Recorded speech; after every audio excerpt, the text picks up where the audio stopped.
ইসলাম মানে অন্যরকম হৃদয় কাড়া আলো, ইসলাম মানে চেষ্টা করা হতে আরো ভালো, ইসলাম মানে মায়ায় ভরা মধুর কোনো ফুল, ইসলাম মানে জানা মাত্র ছেড়ে দেয়া ভুল।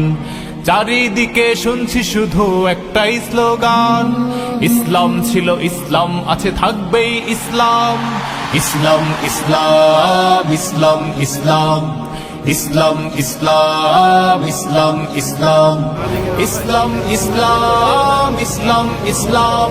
সারা দেশে যত শত সহস্র মাহফিল হচ্ছে, আজকের এই মাহফিল নানা কারণে অনন্য এবং একটা বিশেষ দৃষ্টান্ত স্থাপন করেছে। আজকের এই মাহফিলের অন্যতম বৈশিষ্ট্য হলো যে এই মাহফিলে গতানুগতিক মাহফিলগুলোর মতো গভীর রাত পর্যন্ত আলোচনা হয় না।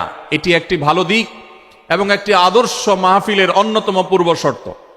গভীর রাত পর্যন্ত দূর দূরান্তে মাইক লাগিয়ে ওয়াজ মাহফিল আয়োজন করা কোনো আদর্শ মাহফিলের চিত্র হতে পারে না। সেই বিচারে, সেই দৃষ্টিকোণ থেকে আদ-দ্বীন ফাউন্ডেশনের আজকের এই মাহফিলটি অত্যন্ত চমৎকার এবং অসাধারণ মাহফিল।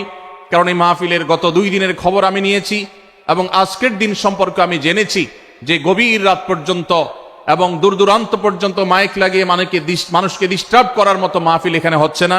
এটি একটি ভালো দিক। দ্বিতীয়ত হলো, ওয়াজ মাহফিল থেকে শুধুমাত্র ওয়াজ বা আলোচনা নয়, এখান থেকে দ্বীনি বই পুস্তক, কোরআন এবং হাদিসের আলোকে রচিত যে সমস্ত ধর্মীয় বই পুস্তক আমাদের প্রয়োজন হয়, সেই সমস্ত বইয়ের প্রয়োজন মেটাবার জন্য আপনারা জানেন এখানে 20-25টি বুক স্টলের ব্যবস্থা করা হয়েছে। বিশাল বড় বই মেলার আয়োজন করা হয়েছে। অর্থাৎ জ্ঞান বিতরণের 2টি মাধ্যম এখানে একসঙ্গে পাওয়া যাচ্ছে। আমরা কোরআন থেকে আলোচনা শুনছি, আবার কোরআন হাদিসের আলোকে রচিত বই পুস্তক আমরা সাথে নিয়ে যেতে পারছি। এটিও এই মাহফিলের একটি বিশেষ বৈশিষ্ট্য। তৃতীয়ত হলো, আমাদের মা বোনদের প্রবেশ পথ, তাদের অবস্থান, এগুলোকে এতটাই স্বতন্ত্র করা হয়েছে, এতটাই এগুলোকে সেপারেট করা হয়েছে যে সেগুলো তাদের প্রাইভেসি, তাদের পর্দার যে বিধিবিধান, তাদের যে ব্যক্তিত্ব, তাদের যে অন্যান্য দিকগুলো আছে সেগুলোকে খুব ভালোভাবে মেনটেন করা হচ্ছে। এটিও একটি আদর্শ মাহফিলের গুরুত্বপূর্ণ দিক। আজকাল অনেক ওয়াজ মাহফিলে মা বোনদের জন্য ওয়াজ শোনার ব্যবস্থা রাখা হয়, কিন্তু সেই সমস্ত ওয়াজ মাহফিলে মা বোনদের পর্দা সুন্দরভাবে সুচারুরূপে তারা আসা এবং নিরাপত্তার সাথে আবার ফিরে যাওয়ার মতো পৃথক আসা যাওয়ার রাস্তা ইত্যাদির ব্যবস্থা করা হয় না, যা বহুবিধ ফিতনার কারণ হয়ে থাকে। আজকের এই মাহফিলটিতে সেই দৃষ্টিকোণ থেকে একটি অনন্য দৃষ্টান্ত স্থাপিত হয়েছে যে মা বোনদের জন্য পৃথক ওয়াজ শোনার ব্যবস্থা এবং রাস্তাঘাট পৃথক, যাতে করে তারা তাদের সেই পর্দার বিধিবিধানগুলো মেনটেন করে চলতে পারেন। এই জন্য আমি কর্তৃপক্ষকে বিশেষভাবে ধন্যবাদ দিতে চাই। সেই সাথে আজকের একটা মাহফিলের সম্পূর্ণ নতুন দিক যুক্ত হয়েছে, যেটা আপনারা দেখেছেন, তা হলো প্রত্যেক আলোচক আলোচনা করার আগে তার বায়োগ্রাফি পেশ করা হচ্ছে, তার জীবন বৃত্তান্ত পেশ করা হচ্ছে এবং সংক্ষেপে তার সম্পর্কে ধারণা দেয়া হচ্ছে। এটিও একটা চমৎকার দিক এবং আমার জানা মতে বাংলাদেশের যে কোনো মাহফিলে এটি প্রথম দৃষ্টান্ত। সেই সাথে এই মাহফিলে আগত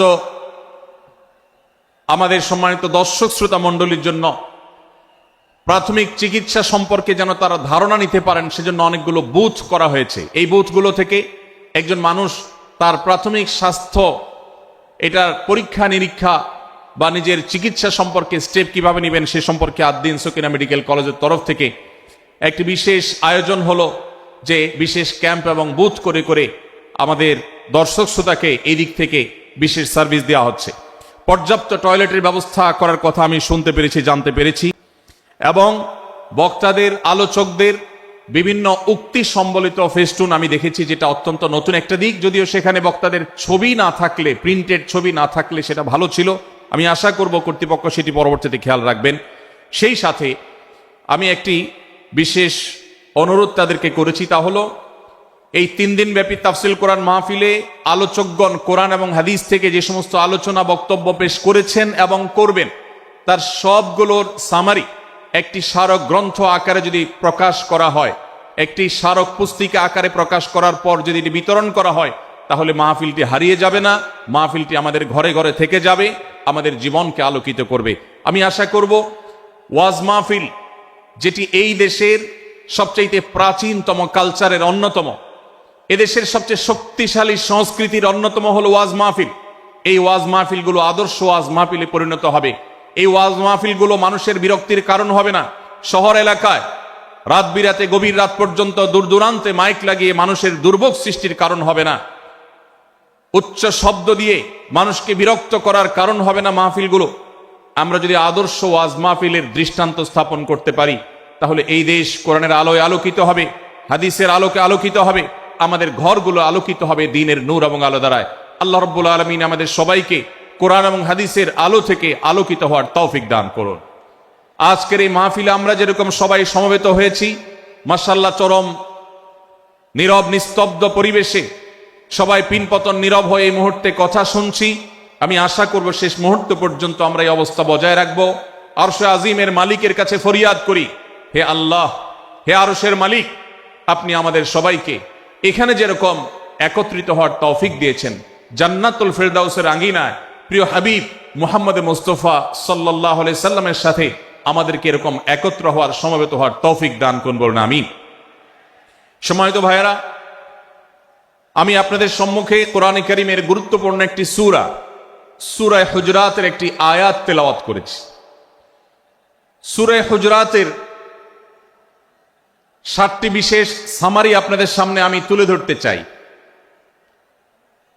এই সূরার বিশেষ তাৎপর্য, এই সূরার যে বিশেষ বার্তা, আজ বাংলাদেশের যে সমাজ বাস্তবতা রয়েছে, সেই সমাজ বাস্তবতায় সূরাতুল হুজরাত প্রতিটি ঘরে ঘরে প্রত্যেক মুসলমানকে বারবার পাঠ করা, পুনর্পাঠ করা প্রয়োজন।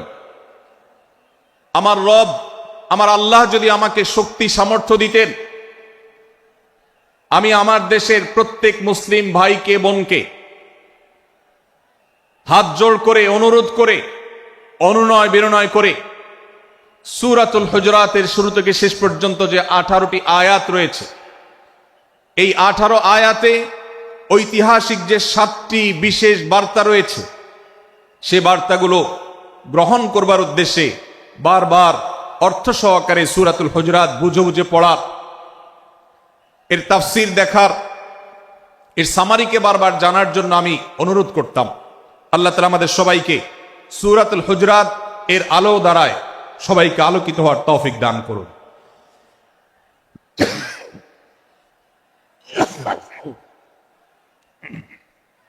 সম্মানিত উপস্থিতি, আমি যে সূরার সামারি আপনাদেরকে বলতে যাচ্ছি, যে সূরাকে সামনে রেখে আজকের এই ঐতিহাসিক মাহফিলে কোরআনে কারীমের দেওয়া 7টি বার্তা দিতে চাইছি, সেই সূরার নাম হলো সূরাতুল হুজরাত।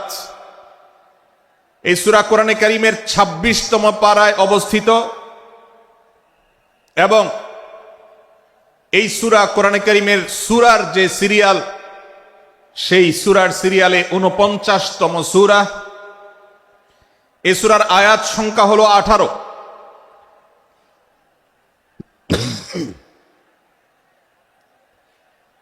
এই সূরার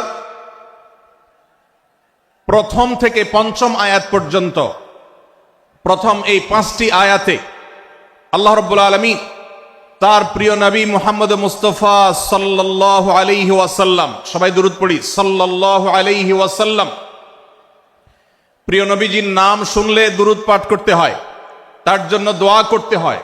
কারণ আল্লাহর হাবিব সাল্লাল্লাহু আলাইহি ওয়াসাল্লাম তার সমগ্র জীবনকে যে কষ্টের মধ্যে পার করেছেন, তার সমগ্র জীবনকে উৎসর্গ করেছেন, তা আপনার আমার হেদায়েতের জন্য, গোটা বিশ্ব মানবতার মুক্তির প্রয়োজনে।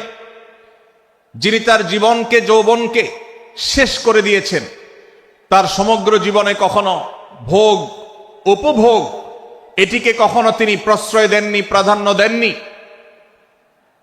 দিনাতিপাত করেছেন অত্যন্ত কষ্টের সাথে, শত সহস্র বাধার সম্মুখীন হয়েছেন, শুধুমাত্র কিয়ামত পর্যন্ত আগত সকল মুসলিম নরনারীর কাছে যেন কোরআনের বার্তা পৌঁছে যায়, সবাই যেন হেদায়েত প্রাপ্ত হয়ে যায়, সবাই যেন মুক্তি প্রাপ্ত হয়ে যায়, সবাই যেন জান্নাতি হয়ে যায়, সবাই যেন জাহান্নাম থেকে মুক্তি লাভ করে, এই উদ্দেশ্যে তার সমগ্র জীবনকে তিনি উৎসর্গ করেছেন।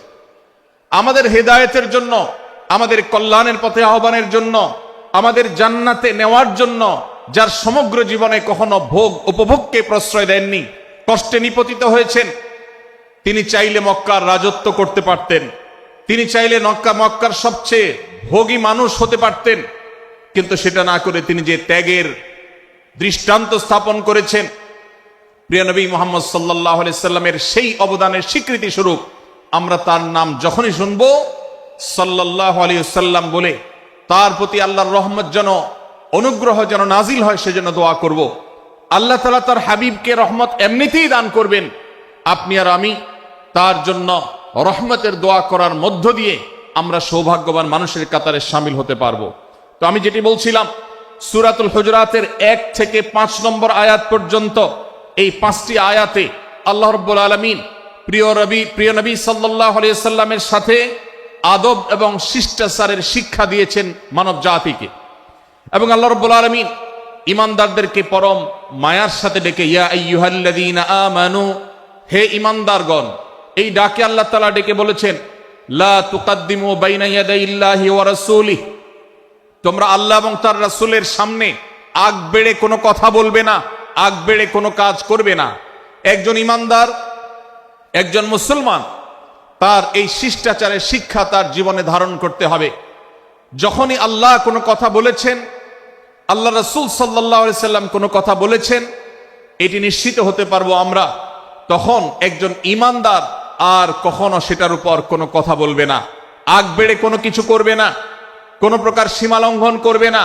ক্বাল আল্লাহ ক্বাল রাসূল, আল্লাহ বলেছেন, আল্লাহ রাসূল বলেছেন, এটি শোনার পর সে তার আপদমস্তককে সারেন্ডার করবে, সে নিজেকে আত্মসমর্পণ করবে। এরপর তার কোনো যুক্তিকে, কোনো বুদ্ধিকে, তার কোনো মতামতকে সে সেখানে আর দাঁড় করাবার চেষ্টা করবে না। এটা একজন শিষ্টাচার বিশিষ্ট ঈমানদারের বৈশিষ্ট্য।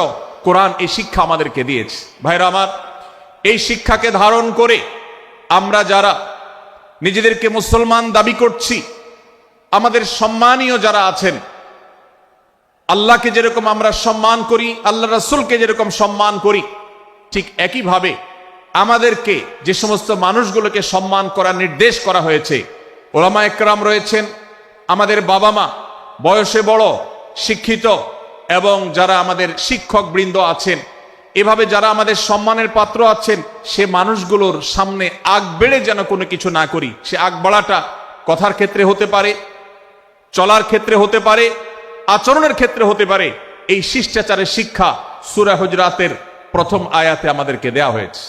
প্রিয় ভাইরা আমার, আমাদের সমাজে আজ যে সমস্ত ভালো গুণের দুর্ভিক্ষ চলছে, ক্রাইসিস চলছে, অভাব চলছে, এর মধ্যে অন্যতম হলো আজ শিষ্টাচারের অভাব। আমাদের সমাজের চতুর্দিকে আপনি দেখতে পাবেন পরিলক্ষিত হচ্ছে। আমাদের শিশু থেকে নিয়ে কিশোর, যুবক থেকে নিয়ে মধ্যবয়স্ক, সকল শ্রেণী মানুষের মধ্যে আজ আদব এবং শিষ্টাচারের ভয়াবহ অভাব আমরা দেখতে পাচ্ছি। বিশেষ করে পশ্চিমা সংস্কৃতিকে আমাদের এই স্বদেশে, আমাদের এই মুসলমানদের সমাজে জোর করে পুশ করাবার, সে সমস্ত এজেন্ডাকে বাস্তবায়ন করবার যে প্রচেষ্টা এদেশের এক শ্রেণীর মানুষকে করতে দেখা যায়, তারা এদেশের সমাজের খাঁজে বাজে থাকা ইসলামের কৃষ্টি, কালচার এবং সংস্কৃতিগুলোকে ধুয়ে মুছে পরিষ্কার করবার জন্য শত সহস্র উদ্যোগ নিয়েছে। আমাদেরকে কোরআনের শিক্ষা ধারণ করে, কোরআনের শিক্ষাকে প্রচার করে, কোরআনের শিক্ষাকে প্রতিষ্ঠিত করে ব্যক্তির মধ্যে, ঘরে, পরিবারে, সমাজে, রাষ্ট্রে, সংবিধানে, আইনে, সংসদে, সর্বত্র কোরআনের শিক্ষাকে বাস্তবায়ন করে সেই সমস্ত বিন্দেশী অপসংস্কৃতি চাপিয়ে দেওয়ার ষড়যন্ত্রকে মোকাবেলা করতে হবে ইনশাআল্লাহ। ভাইরা আমার, আর সেজন্য সূরা হুজুরাতের এই শিষ্টাচারের শিক্ষা আমাদের জীবনে খুবই গুরুত্বপূর্ণ। আমরা যখনই কোনো সম্মানীয় ব্যক্তির কাছে আমরা থাকব, তাদের কথার উপরে কথা বলা, তাদের সাথে তর্ক করা, তাদের সামনে আগ বেড়ে কথা বলা, এমনকি তারা যখন চলবেন তাদের সামনে সামনে হাঁটা, এই সবগুলো কোরআনের এই শিষ্টাচারের যে শিক্ষা আছে এর পরিপন্থী। প্রিয় নবী সাল্লাল্লাহু আলাইহি সাল্লামের সময়কার একটি ঘটনা। এক ব্যক্তি তার বাবার সাথে হেঁটে যাচ্ছিলেন, বোঝা যাচ্ছিল না যে তাদের মধ্যে বাবাকে সন্তানকে। অনেক সময় বাপ সন্তানের বাহ্যিকভাবে দেখে বোঝা যায় না, এরকম কোনো কোনো ক্ষেত্রে হয়। জিজ্ঞেস করা হলো তাদেরকে, তোমাদের মধ্যে বাবাকে সন্তানকে? বলা হলো যে অমুক বাবা অমুক সন্তান। তখন নির্দেশনা দেওয়া হলো যে সন্তান তার হাঁটা এবং চলার মধ্য দিয়ে এই বিনয়ের প্রকাশ ঘটাতে হবে, আনুগত্যের প্রকাশ ঘটাতে হবে, সম্মান এবং শ্রদ্ধার প্রদর্শন করতে হবে, যার মধ্য দিয়ে বোঝা যায় যে কে সন্তান আর কে বাবা। এর জন্য জিজ্ঞেস করতে না হয়। আজ আমাদের যারা তরুণ আছি, আমরা যুবক আছি, আমরা অনেকেই পশ্চিমা সংস্কৃতি দ্বারা প্রভাবিত হয়ে আমরা শিষ্টাচারের এই গণ্ডি এবং সীমানা পার হয়ে চলে গেছি। কোরআন আমাদেরকে শিষ্টাচারের শিক্ষা দিচ্ছে যে আমরা সিনিয়রদের সামনে বিনয়ের সাথে আচরণ করব, তাদের সামনে সামনে চলা থেকে বিরত থাকব, যথাসম্ভব তাদেরকে অনুসরণ করার চেষ্টা করব, তাদের সাথে কথা হবে, তাদের আগ বেড়ে কথা হবে না, তাদের কোনো জিজ্ঞাসা থাকলে সেটার উত্তর হবে বিনয়ের সাথে। এই শিষ্টাচারের শিক্ষা আমাদেরকে দেয়া হয়েছে। এবং একইভাবে সূরা হুজুরাতের প্রথম বার্তার মধ্যে নবী সাল্লাল্লাহু আলাইহি সাল্লামের সাথে আরেকটি শিষ্টাচার শেখানো হয়েছে, তা হলো আল্লাহ রাব্বুল আলামিন আমাদের কণ্ঠকে, আমাদের আওয়াজকে, আমাদের কথাকে নবী সাল্লাল্লাহু আলাইহি সাল্লামের কথার চাইতে যেন আগ বেড়ে না যায়, তার চাইতে যেন উঁচু কণ্ঠে আমরা কথা না বলি, তার চাইতে যেন উচ্চ স্বরে কথা না বলি, সেই শিক্ষা দিয়েছেন। সেই শিষ্টাচারের শিক্ষা আমাদেরকে দেওয়া হয়েছে। ভাইরা আমার, প্রিয় নবী সাল্লাল্লাহু আলাইহি সাল্লামের সাহাবীরা নবী সাল্লাল্লাহু আলাইহি সাল্লামের প্রতি আদব এবং শিষ্টাচার এত বেশি প্রদর্শন করতেন যে নবী করিম সাল্লাল্লাহু আলাইহি সাল্লামের প্রতি এই শিষ্টাচারের কথা যখন বলা হয়, সাহাবীরা অনেকে নবী করিম সাল্লাল্লাহু আলাইহি সাল্লামের সাথে কথা বলতে রীতিমতো ইতস্তত বোধ করছিলেন যে কিভাবে কথা বলবো, না জানে জোরে হয়ে যায় এবং তাতে না জানে আমি বেয়াদবের কাতারে শামিল হয়ে যাই, শিষ্টাচার বহির্ভূত কাজ করে ফেলি। এবং আল্লাহ তাআলা যে সতর্কীকরণ করেছেন সূরা হুজুরাতের এই 1 থেকে 5 নম্বর আয়াতের মধ্যে, তার আওতায় আমি না জানে পড়ে যাই। তখন সাহাবায়ে কেরাম বিনয় এবং বিনম্রতা অবলম্বন করেছেন এবং তারা একরকম বিপাকে পড়ে গেছেন। এতটা তারা সভ্য ছিলেন, এতটা তারা নম্র ছিলেন, এতটা তারা বিনম্র আচরণ করতেন নবীজির সাথে। ভাইরা আমার, এই বিষয়টিও আমরা শুধুমাত্র আমাদের প্রিয় নবীজির জন্য নয়, এটি আমাদের মা বাবা, আমাদের সম্মানের পাত্র যারা আছেন, আমাদের বয়সে যারা সিনিয়র আছেন, তাদের সামনে কথা বলার সময় আমরা মেনটেন করে চলবো। অর্থাৎ আমরা উচ্চ কণ্ঠে তাদের সামনে কথা বলবো না। এই মাহফিলে এখনো শত শত হাজারো মানুষ হয়তো এমন আছেন যারা মায়ের সামনে, বাবার সামনে, বড় ভাইয়ের সামনে, শিক্ষকের সামনে, সিনিয়রদের সামনে, মুরব্বীদের সামনে, ওলামাদের সামনে উচ্চ কণ্ঠে কথা বলেন। প্রিয় ভাইরা আমার, আমরা মুসলমানদের সন্তান, আমরা মুহাম্মদ সাল্লাল্লাহু আলাইহি সাল্লামের উম্মত, আমরা আবু বকর, ওমর, ওসমান, আলী রাদিয়াল্লাহু আজমাইনের অনুসারী, আমরা কোরআনের অনুসারী। কোরআনের অনুসারী কখনো বেয়াদব হতে পারে? কোরআনের অনুসারী কখনো বেয়াদব হতে পারে? কোরআন যে শিষ্টাচারের শিক্ষা দিয়েছে, এই শিক্ষা আজ আমাদের মধ্যে ধারণ করতে হবে, আমাদের সন্তানদের শেখাতে হবে, আমাদের ঘরে ঘরে এই শিক্ষা চর্চা করতে হবে, আমাদের সমাজে এটিকে প্রতিষ্ঠিত করতে হবে। পশ্চিমা সংস্কৃতির যে ছোবল, সে ছোবল আমাদের সন্তানদেরকে আজকাল অনেক ক্ষেত্রে বেয়াদবে পরিণত করছে, তাদের অনেক সময় শিষ্টাচার থেকে বের করে দিচ্ছে। তারা কখনো স্বাধীনতার নামে, কখনো মত প্রকাশের নামে, কখনো বিভিন্ন নামে তারা কিন্তু হারিয়ে যাচ্ছে। আজকের এই বাস্তবতাকে উপলব্ধি করে সূরা হুজুরাতের 1 থেকে 5 নম্বর আয়াত এর শিক্ষাকে আমাদের মধ্যে ধারণ করতে হবে। আল্লাহ তাআলা আমাদের সবাইকে সেই তৌফিক দান করুন। ভাইরা আমার, সূরা হুজুরাতের প্রথম বার্তা প্রিয় নবী সাল্লাল্লাহু আলাইহি সাল্লামের সাথে শিষ্টাচার, আল্লাহ এবং তার রাসূলের সামনে, আল্লাহ এবং তার রাসূলের সামনে আগ বেড়ে কোনো কথা না বলা, আগ বেড়ে কোনো আচরণ না করা, এটা তার প্রতি শিষ্টাচারের অংশ। এবং আল্লাহ রাসূলের সামনে উচ্চ কণ্ঠে জোরে কথা না বলা, এটাও তার প্রতি শিষ্টাচারের অংশ। আল্লাহ তাআলা আমাদেরকে এই শিষ্টাচার আমাদের জীবনের প্রত্যেকটা পদে পদে ধারণ করার তৌফিক দান করুন, বলুন আমিন। ভাইরা আমার, সূরা হুজুরাতের দ্বিতীয় যে শিক্ষা, সেই শিক্ষাটা বর্ণিত হয়েছে এই সূরার 6 থেকে 8 নম্বর আয়াত। 6 থেকে 8 নম্বর এই আয়াতের মধ্যে আল্লাহ রাব্বুল আলামিন আমাদেরকে দ্বিতীয় শিক্ষা দিয়েছেন, ঈমানদার কখনো কোনো কথা বলার আগে সেই কথা সত্য কিনা, বাস্তব কিনা সেটি যাচাই বাছাই না করে বলবে না। ঈমানদার কখনো গুজবে কান দিবে না। ঈমানদার কখনো শোনা কথার উপরে ভিত্তি করে কোনো সিদ্ধান্ত গ্রহণ করবে না। এই শিক্ষাটাও আজকের বাস্তবতার আলোকে আমাদের সমাজের জন্য অত্যন্ত গুরুত্বপূর্ণ এবং প্রয়োজনীয়। প্রিয় ভাইরা আমার, আমাদের চতুর্পাশে যদি আমরা তাকাই, আমরা দেখতে পাবো ফেসবুকে আজকাল কোনো তথ্য উপাত্ত পেলে সেটার পরখ করা ছাড়া, যাচাই বাছাই করা ছাড়া, সত্য অসত্য নিরূপণ করা ছাড়া আমরা অনেকে সেটার প্রচার প্রচারণা নেমে যাই। আমরা অনেকে সেটার শেয়ার দেওয়া শুরু করে দেই। আমরা অনেকে এটার উপর ভিত্তি করে অনেককে নিন্দা মন্দ করা শুরু করে দেই।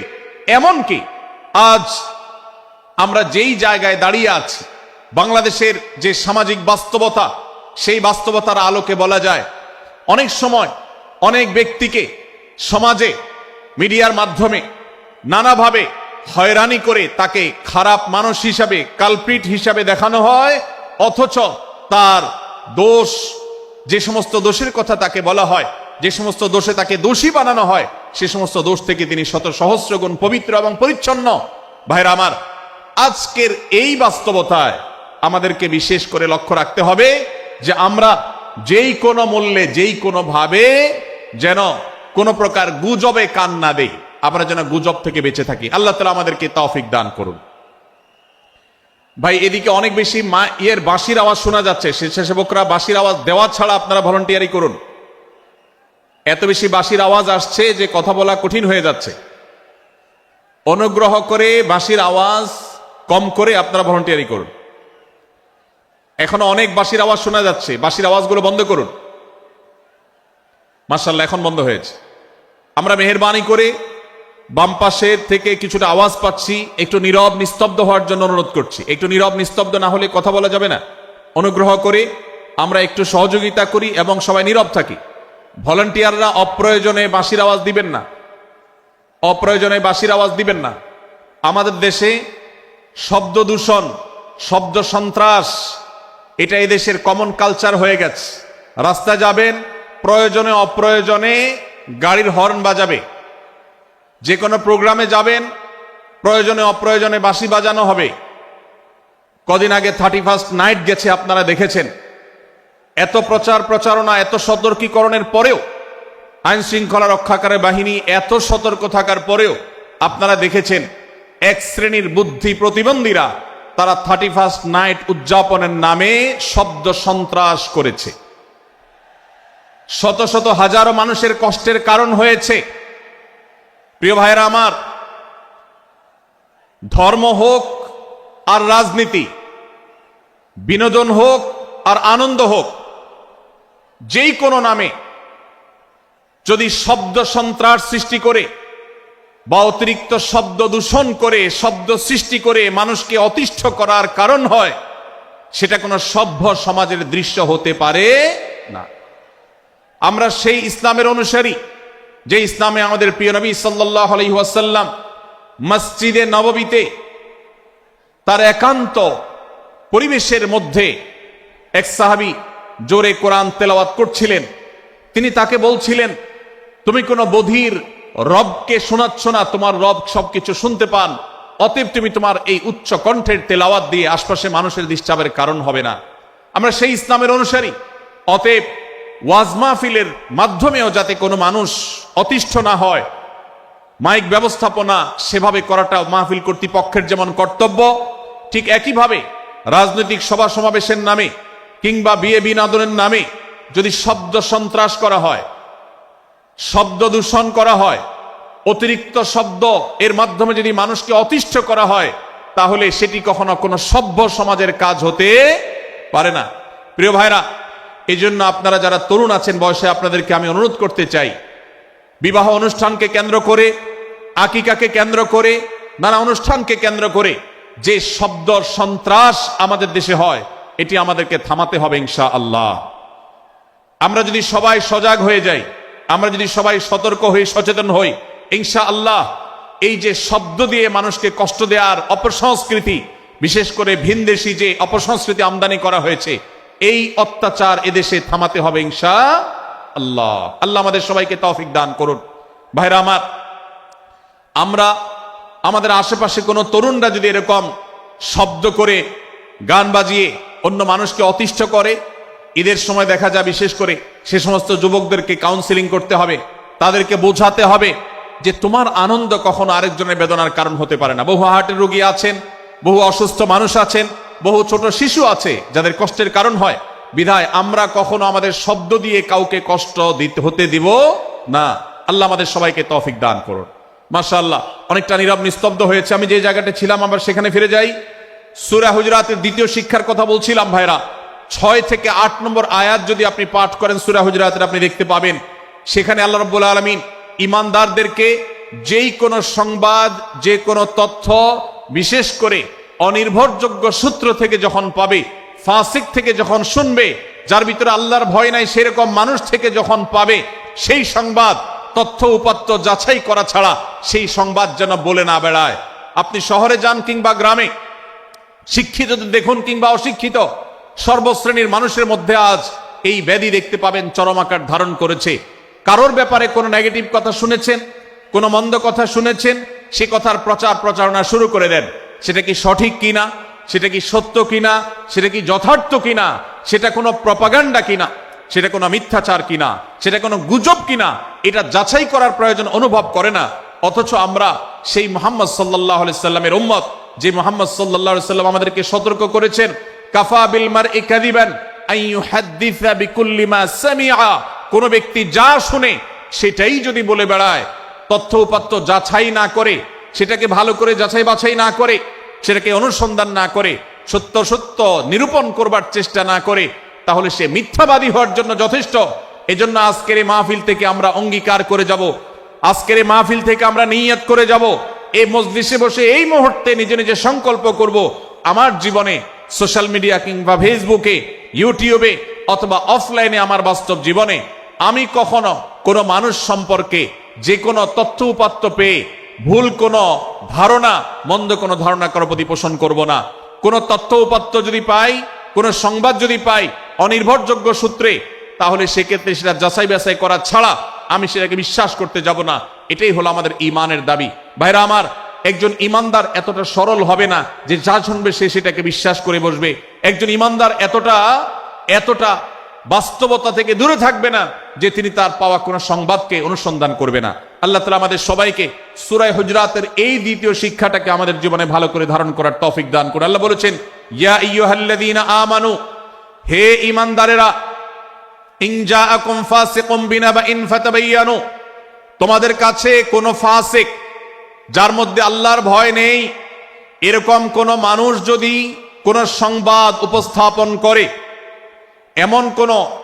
এমনকি গণমাধ্যমেও যদি কোনো সংবাদ প্রচারিত হয়, সংবাদদাতার মধ্যে যদি আল্লাহর ভয় না থাকে, সে যদি টাকার বিনিময়ে কারোর চরিত্র হনন করতে পারে, সে যদি অ্যাডভার্টাইজ পেয়ে কোনো কোম্পানির হয়ে দালালি করতে গিয়ে অন্য কারোর বিরুদ্ধে কোনো মিথ্যাচার করে, সে যদি বিদেশিদের এজেন্ডা বাস্তবায়ন করতে গিয়ে আলেম সমাজের চরিত্রকে কলঙ্কিত করে, কোনো ভালো মানুষকে দোষী হিসাবে সাব্যস্ত করে, তো আল্লাহ তাআলা আমাদেরকে সতর্ক করেছেন, ফাতাবায়ানু, সেই সংবাদ সত্য কিনা আমাদেরকে যাচাই করতে হবে। আন তুসিবু কওমান বিজাহালাহ ফাতুসবিহু আলা মা ফাআলতুম নাদিমিন, যদি আমরা যাচাই বাছাই না করে যা শুনি সেটাকে বিশ্বাস করতে থাকি, তাহলে আমরা এক সময় লজ্জিত হতে হবে, অনুতপ্ত হতে হবে আমাদের এই ভুল অবস্থানের কারণে। এজন্য ভাইরা, আজকের এই মাহফিল থেকে আমরা প্রতিশ্রুতি নিজের সঙ্গে নিজে দিয়ে যাব যে আমরা কখনো কোনো তথ্য উপাত্ত পেলে, কোনো সংবাদ পেলে, সেটাকে বিশেষ করে কারোর চরিত্র সম্পর্কিত যদি হয়, কারোর সম্পর্কে নেগেটিভ যদি হয়, তাহলে সেটাকে বিশ্বাস করবার আগে ভালো করে অনুসন্ধান করব। যতক্ষণ আমি নিশ্চিত না হব ততক্ষণ পর্যন্ত সেটার প্রচার করব না।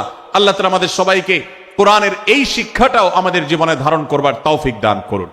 ভাইরা আমার, তৃতীয় যে শিক্ষা সূরা হুজুরাতের, সেটি হলো আল্লাহ রাব্বুল আলামিন সূরা হুজুরাতের 9 এবং 10 নম্বর আয়াতে ঈমানদারদের মধ্যে যদি কখনো মতভিন্নতা, মতপার্থক্য, যে এটা যদি মারামারিতে পরিণত হয়, ঈমানদারদের মধ্যে যদি কখনো দুই পক্ষ গন্ডগোল এবং ফাসাদের মধ্যে লিপ্ত হয়ে যাওয়ার মতো দৃশ্যের অবতারণা হয়, তাহলে আমরা যেন আমাদের মুসলমান ভাইদের ঘর পোড়ার মধ্যে আলু পোড়া দিতে না যাই।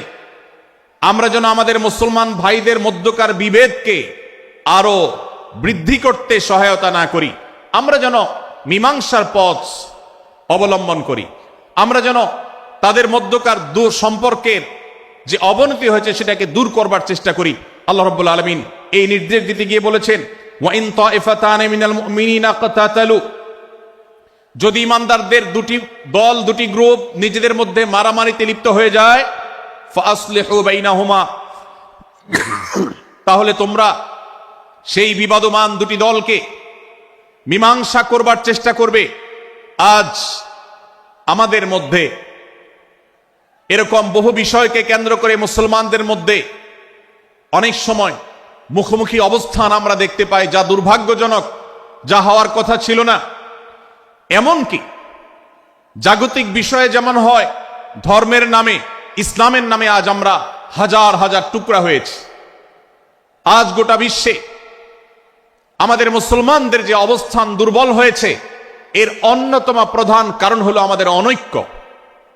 আমরা যদি আজ আহলে কিবলা, আহলে সুন্নাহ ওয়াল জামাআতের অনুসারীরা নানান মত এবং পথের অনুসারী হওয়া সত্ত্বেও, নানান থট এবং পন্থার অনুসারী হওয়া সত্ত্বেও, আমরা যদি মৌলিক বিষয়গুলোর উপর সবাই ঐক্যবদ্ধ থাকতাম, আমরা যদি আল্লাহ তাআলার দেওয়া ইত্তিহাদ মাল ইখতিলাফ, বৈচিত্র্যময় ঐক্য, বিভিন্ন বিষয় মতভিন্ন থাকা সত্ত্বেও মৌলিক বিষয়ে ঐক্যমতে আমরা যদি থাকতে পারতাম, আমাদের মধ্যে যদি মুসলিম ভ্রাতৃত্ববোধ থাকতো, আমাদের মধ্যে যদি বলয় ভিত্তিক যে দেয়াল আর প্রাচীরগুলো আছে সেগুলো যদি না থাকতো, তাহলে আজ বাংলাদেশের বাস্তবতা হলো, বাংলাদেশে আল্লাহর কোরআন, আল্লাহ রাসূল সাল্লাল্লাহু আলাইহি ওয়াসাল্লামের হাদিসের আলোকে বাংলাদেশ আজ অটোমেটিক পরিচালিত হতো, ঠিক কিনা বলেন?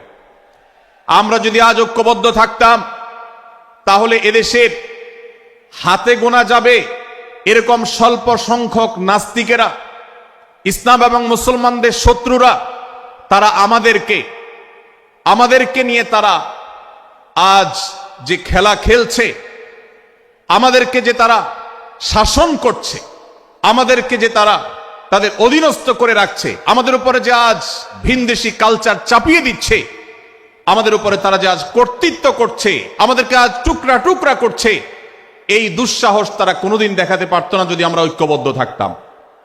ভাইরা আমার, এই জন্য আমরা সব বিষয়ে সবাই একমত হব না। আজকের এই মাহফিলে যত মানুষ এসেছেন সবাই সব বিষয়ে একমত নন। এমনকি আজকের এই মাহফিল কর্তৃপক্ষ যে আয়োজন করছেন 3 দিন ব্যাপী, এই মাহফিলে আপনারা দেখেছেন এখানে কওমি এবং আলিয়া উভয় জায়গা থেকে বক্তা নির্বাচন করা হয়েছে, অসাধারণ সমন্বয় করা হয়েছে। এটি একটি ঐক্যের বার্তা। আমরা আশা করব মাঠ পর্যায়ে আমরা যারা কাজ করব, আমরা প্রত্যেকে আমাদের অন্য মতের, ভিন্ন মতের যে সমস্ত মুসলমান ভাইরা আছেন, তার সাথে আপনার কোনো থটগত মত পার্থক্য থাকতে পারে, চিন্তাগত কোনো ভিন্ন মত থাকতে পারে, কিন্তু দিন শেষে তিনি আপনার মুসলমান ভাই। তার আল্লাহ আর আপনার আল্লাহ এক, তার রাসূল এবং আপনার রাসূল এক, তার কিবলা এবং আপনার কিবলা এক, তার কোরআন আর আপনার কোরআন এক, তার নামাজ আর আপনার নামাজ এক, তার রোজা আর আপনার রোজা এক, তার যাকাত এবং আপনার যাকাত এক, তার সাথে আপনার মোটা এবং মৌলিক বিষয়ে কোনো মত পার্থক্য নাই। অতএব ছোটখাটো বিষয়কে কেন্দ্র করে আপনি যদি তাকে আপনার প্রতিপক্ষ মনে করেন, আপনি যদি তাকে আপনার শত্রু মনে করেন, এটা হবে আপনার ইসলামের জন্য, আপনার জন্য, এদেশের মুসলমানদের জন্য সবচেয়ে বড় ভুল। ভাইরা আমার, হারদুই হযরত আশরাফ আলী থানভী রহমতুল্লাহ আলাইহির সর্বশেষ খলিফা আবরাল হক সাহেব রহমতুল্লাহ আলাইহি বলতেন, दीन के हर काम करने वालों को रफीक समझो, फरीक न समझो।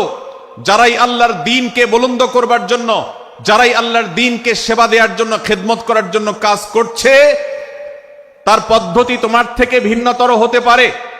তাকে তুমি তোমার বন্ধু মনে করো, সহযাত্রী মনে করো, পথযাত্রী মনে করো, সহযোদ্ধা মনে করো, তোমার প্রতিপক্ষ মনে করবে না। প্রিয় ভাইরা আমার, আজ বাংলাদেশে ইসলাম যতটা পিছিয়ে আছে তার প্রধান কারণ হলো আমাদের অনৈক্য।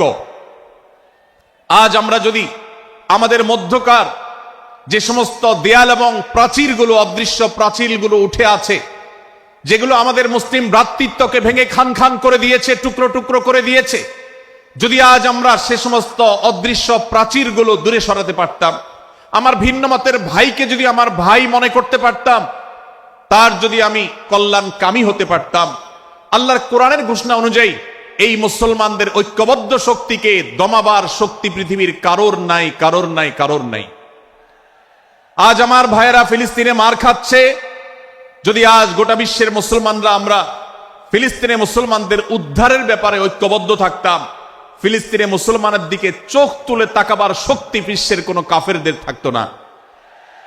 আজ যদি আমরা আমাদের মুসলমান নির্যাতিত ভাইদের ব্যাপারে সারা বিশ্বের মুসলমানরা ঐক্যবদ্ধ অবস্থান গ্রহণ করতে পারতাম, মুসলমানের দিকে চোখ তুলে তাকাবার শক্তি বিশ্বের কোনো কারোর থাকতো না।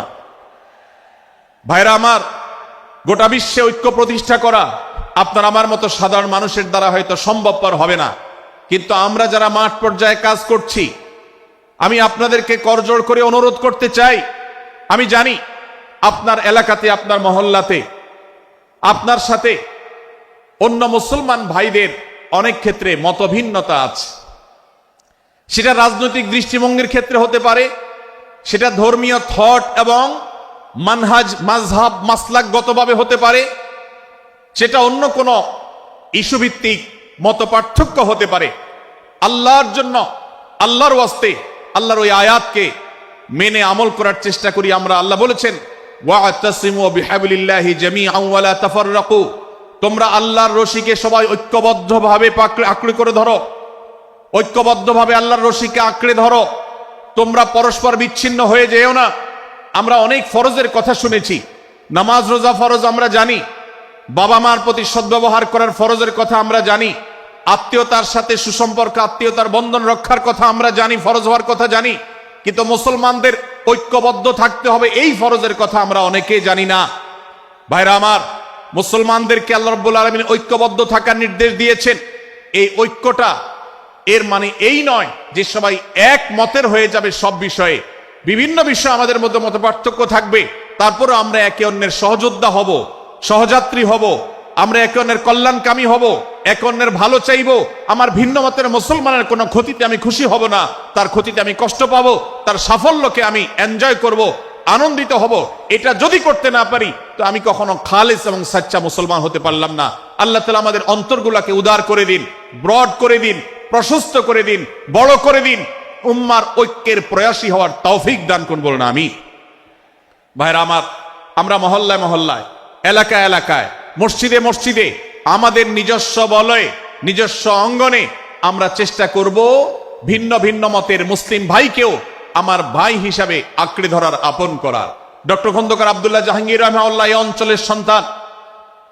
তিনি বলতেন, বেদাতে লিপ্ত কোন মুসলমান, তার ব্যাপারেও আমি মনে করি আমার ভাই ভুলের মধ্যে আছেন, তার ব্যাপারে আমার মায়া মমতা কাজ করে, আমি তার কল্যাণকামী, তাকে আমার ভাই মনে করি। ঠিক একইভাবে আমার কোন মুসলমান ভাইয়ের সাথে যদি আমার ভিন্ন মতের কারণে আমার মনে হয় যে তিনি ভুল পথে আছেন, তারপর তাকে আমি শত্রু ভাববো না, তার অকল্যাণ আমি চাইবো না।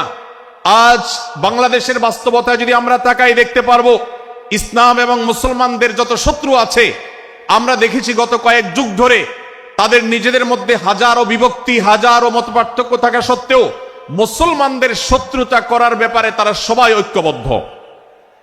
অথচ আমরা মুসলমানরা আমাদের আল্লাহ, আমাদের রাসূল, আমাদের কোরআন, আমাদের কিবলা, আমাদের সবকিছু এক হওয়া সত্ত্বেও ছোটখাটো বিষয়কে নিয়ে আমরা আমাদের মধ্যকার বিভেদের প্রাচীরগুলোকে দাঁড় করিয়ে রেখেছি, যার কারণে আমরা গোটা বিশ্বে যেমন মার খাচ্ছি, আমাদের এই প্রিয় মাতৃভূমিতেও আমরা সংখ্যায় সবচেয়ে বেশি হয়েও আমরা কালচারালি মাইনরিটি হয়ে আছি, সংস্কৃতিতে আমরা সংখ্যালঘু হয়ে আছি।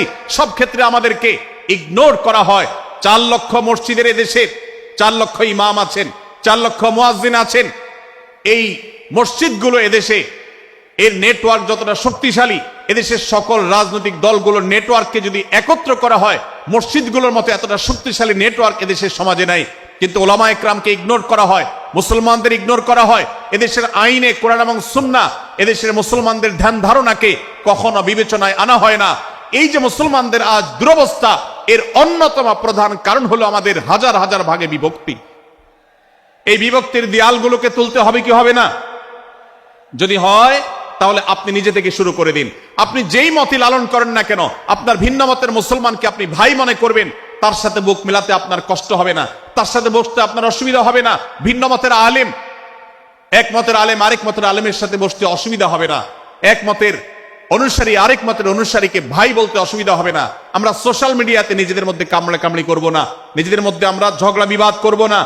এবং যদি কেউ বিবাদে লিপ্ত হয়, সূরা হুজরাতের 9 এবং 10 নম্বর আয়াতের শিক্ষা বলছে, মুসলমানদের মধ্যে দুটি দল যদি মারামারিতে লিপ্ত হয়, তুমি সেখানে গিয়ে খোঁচাখুচি করে মারামারি বানানোর তো প্রশ্নই ওঠে না। বরং আল্লাহ বলছেন যে ফাসলিহু বাইনাহুমা, তাদের উভয়ের মধ্যে মীমাংসা করবার জন্য তুমি উদ্যোক্তা হও, তুমি উদ্যোগী হও।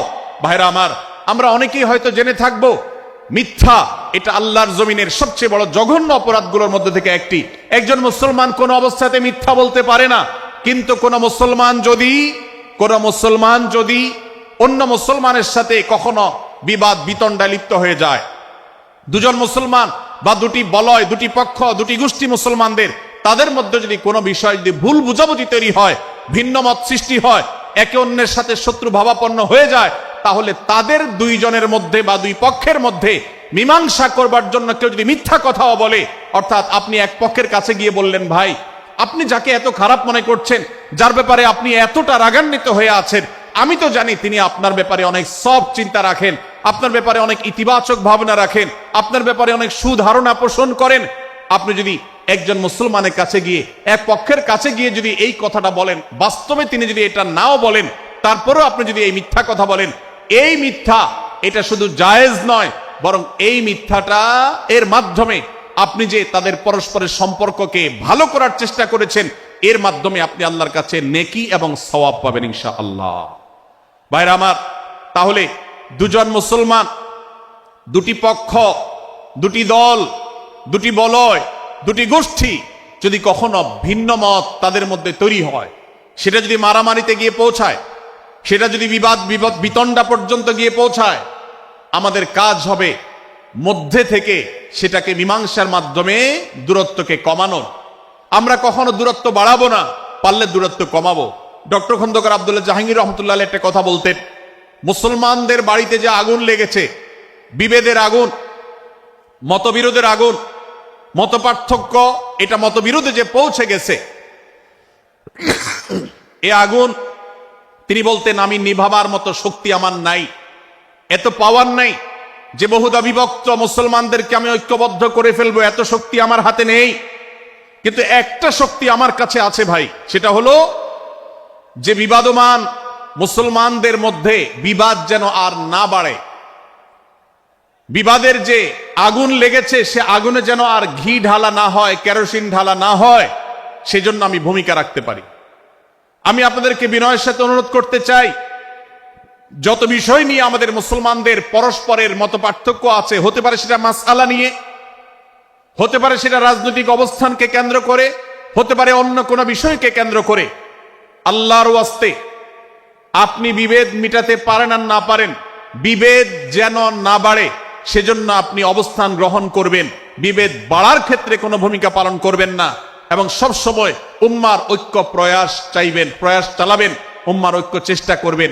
আল্লাহর কাছে আপনি যে দোয়াগুলো করেন, এর মধ্যে একটা দোয়া যেন এটাও থাকে, হে আল্লাহ, আমরা বহুদা বিভক্ত হয়ে গেছি, আমরা টুকরা টুকরা হয়ে গেছি, যার কারণে তোমার ভাষ্য অনুযায়ী ফাতাফশালু ওয়া তাযহাবা রিহুকুম, আজ আমাদের শক্তি শেষ হয়ে গেছে, আমরা দুর্বল হয়ে গেছি।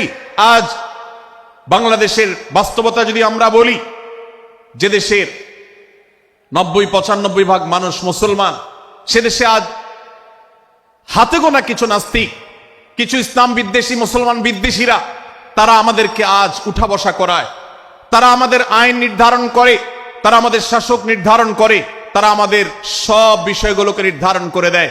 আমাদের সন্তানরা পাঠ্যপুস্তকে কি পড়বে সেটাও ইসলাম বিদ্বেষীরাই ঠিক করে দেয়।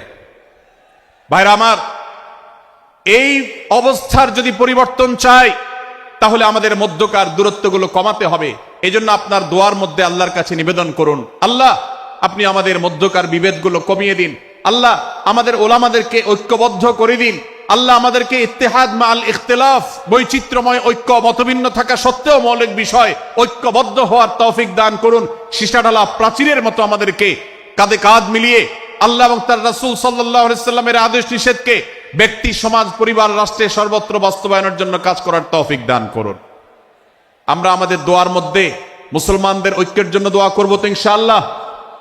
আল্লাহ তাআলা আমাদেরকে সেই তৌফিক দান করুন।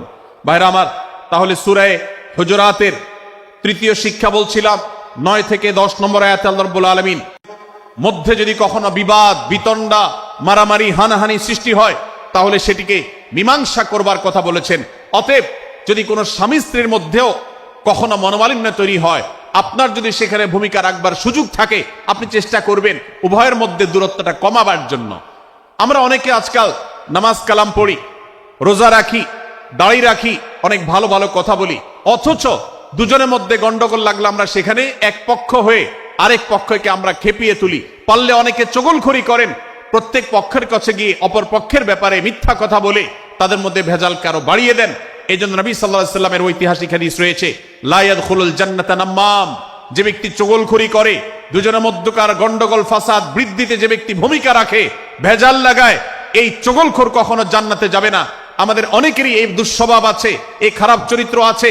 সূরা হুজুরাত, এই জন্য আমাদের আজকের যে সমাজ বাস্তবতা আছে, আমাদের যে ব্যাধি আছে ব্যক্তিগত পর্যায়ে, আমাদের পরিবারের সমাজের সর্বত্র যে ব্যাধিগুলো ছেয়ে গেছে, সূরা হুজুরাতের প্রতিটি আয়াত যেন সেই ব্যাধির সবচেয়ে বড় মহৌষধ, সেজন্য সবচেয়ে বড় প্রতিষেধক, সেজন্য সবচেয়ে বড় সমাধান।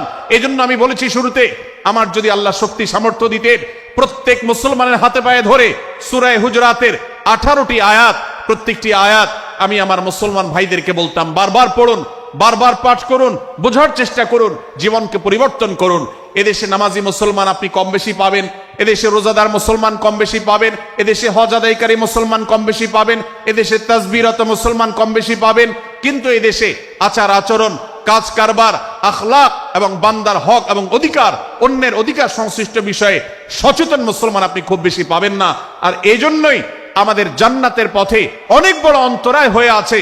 আজ আমাদের চরিত্রগুলো নষ্ট হয়ে গেছে। আমরা নামে মুসলমান, আমরা চগলখড়ি করি, আমরা নামে মুসলমান, দুজনের মধ্যে গন্ডগোল সৃষ্টি করে দেই। গন্ডগোল আগে থেকে সৃষ্টি থাকলে সেটাকে বাড়াবার চেষ্টা করি। আমরা নামে মুসলমান, আমাদের শিষ্টাচার নাই, আদব নাই, লেহাজ নাই। এই জন্য সূরা হুজুরাতের প্রতিটি আয়াত আমাদেরকে শিক্ষা দেয়। আল্লাহ তাআলা আমাদের সকলকে এই শিক্ষাগুলো আজকের এই মাহফিল থেকে আমাদের বুকের ভেতরে পরম যত্ন সহকারে নিয়ে যাওয়ার এবং আমাদের জীবনকে পরিবর্তন করার তৌফিক দান করুন। ভাইরা আমার, তৃতীয় এই শিক্ষাটি শেষ করে আমি বলতে চাচ্ছি, চতুর্থ আয়াতে আল্লাহ রাব্বুল আলামিন আমাদেরকে বলেছেন, আমরা যেন কেউ কাউকে নিয়ে বিদ্রূপ না করি, ব্যঙ্গ না করি, কেউ কাউকে যেন বাজে নামে না ডাকি, কেউ যেন কাউকে খোঁচাখুচি না করি, কেউ যেন কারোর নাম বিকৃত করে তাকে না ডাকি। ভাইরা আমার, এই আয়াতটি আমি শুরুতে তেলাওয়াত করেছি। আল্লাহ বলেছেন, ইয়া আইয়ুহাল্লাযীনা আমানু লা ইয়াসখার কওমুম মিন কওমিন আসা আন ইয়াকুনু খায়রাম মিনহুম। হে ঈমানদারেরা, হে মুসলমানেরা, তোমাদের কেউ যেন অন্য কারোর নাম ধরে অন্য কাউকে ব্যঙ্গ বিদ্রূপ ঠাট্টা না করে।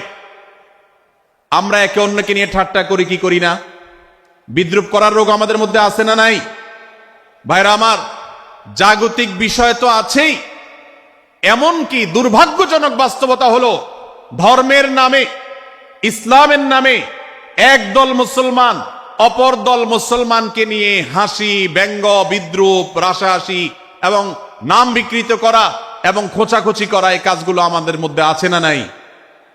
আমরা যারা ইসলামের খেদমত মনে করে আমার ভিন্ন মতের ভিন্ন দলের মুসলমানকে খোঁচাখুচি করি, আমরা যারা আল্লাহর খেদমত মনে করে, ইসলামের সেবা মনে করে, দাওয়াতের কাজ মনে করে, ইসলাম প্রচার মনে করে ভিন্ন মতের অন্য দলের মুসলমানকে নিয়ে ব্যঙ্গ বিদ্রূপ আর হাসাহাসি করি, তাদেরকে সোশ্যাল মিডিয়াতে, অনলাইনে, অফলাইনে তুচ্ছ তাচ্ছিল্য করি, আল্লাহর শপথ করে বলছি, এটা ইসলামের সেবা নয়, এটা হলো প্রবৃত্তির পূজা, এটা হলো আপনার নফসের পূজা, এটা হলো আপনার প্রবৃত্তির গোলামি করা, এটা আল্লাহর গোলামি নয়, এটা ইসলামের খেদমত নয়, এটা ইসলামের 12টা বাজানো। ভাইরা আমার, কোন অবস্থাতে একজন মুসলমান অন্য মুসলমানকে নিয়ে ব্যঙ্গ বিদ্রূপ করতে পারে না। আমার মুসলমান ভাই যদি কোনো ভুল কথা বলে, ভুল কাজ করে, আমি যথাযথ নিয়মে তাকে সংশোধনের চেষ্টা করব, সমালোচনা করার দরকার হলে সেটাও করব, কিন্তু হাসাহাসি নয়, বিদ্রূপ নয়, ব্যঙ্গ করা নয়। আজ আমাদের তরুণদের মধ্যে এটা একটা আর্টে পরিণত হয়েছে। আপনারা রোস্টিং ভিডিওর কথা কম বেশি সবাই জেনে থাকবেন। রোস্টিং ভিডিওর কথা আপনারা জানেন কি জানেন না? ভাইরা আমার, রোস্টিং ভিডিও নামটা দেখেন, অর্থাৎ কাউকে রোস্ট করা। আমরা মুরগি রোস্ট করার কথা জানি, এখন মানুষ রোস্ট করার সিস্টেম শুরু হয়েছে। একজন মানুষের কোনো ভুল কিছু পেয়েছেন, অবশ্যই আপনি সমালোচনা করবেন। আপনি একজন মুসলমান হিসেবে জানতে হবে কারোর ভুলের সমালোচনার মূলনীতি আছে, মূলনীতি আছে না নেই? কোরআন এবং সুন্নাহর বাতানো যে প্রিন্সিপাল, সেটাকে লক্ষ্য করে, সেটাকে আমলে নিয়ে, সেটাকে ধরে ধরে যদি আপনি সমালোচনা না করেন, তাহলে আপনার এই সমালোচনা এটাই আপনাকে জাহান্নামে নেওয়ার কারণ হতে পারে। ভাইরা আমার, আপনি কাউকে রোস্ট করার নামে, কাউকে সমালোচনা করার নামে, হতে পারে কেউ ভুল করেছেন, কিন্তু সেটা করতে গিয়ে যদি তার অধিকার নষ্ট করেন, আপনি সীমা ছাড়িয়ে চলে যান, আপনি যদি ব্যঙ্গ বিদ্রুপ করে হারামের পর্যায়ে চলে যান, তাহলে সূরা হুজরাতের আয়াতের আলোকে আপনি কবিরা গুনাহে লিপ্ত হলেন। আমরা অনেকে আছি যে ব্যক্তিগত পর্যায়ে এই বিদ্রুপ করাটাকে আমরা কোনো বিষয় মনে করছি না।